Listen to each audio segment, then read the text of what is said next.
somehow putting music and oral space into a different sphere that it hasn't been before, that like great literature, like James Joyce Ulysses, did something that had not. Literature was there and had that sort of a space.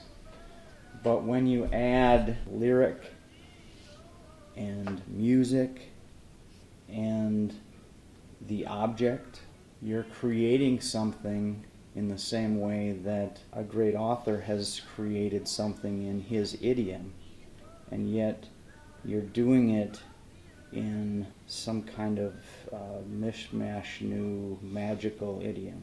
Mm-hmm. Mishmash, new magical idiom. Yeah. And the audience hates it, remember. And that doesn't matter.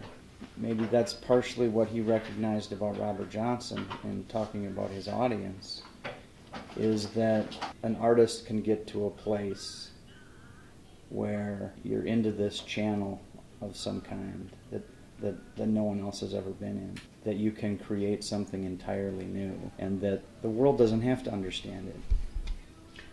Right. You brought up Ulysses, and what it did was move the ability of an author to get out of a certain narrative stance. It did it on the page, though. And it's one of those things that is analogous to what we're talking about.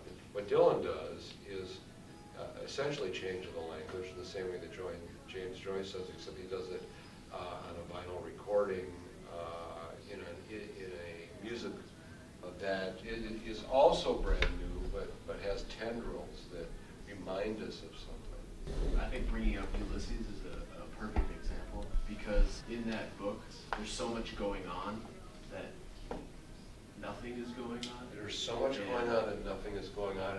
It's a style of writing. Yes, I like the use of the term silence for it, the literature of silence, and I almost think that by Bob Dylan translating the literature of silence onto grooves in a record, No doubt about it. Turns into like the music of deafening silence. Yep, that's exactly what's going on.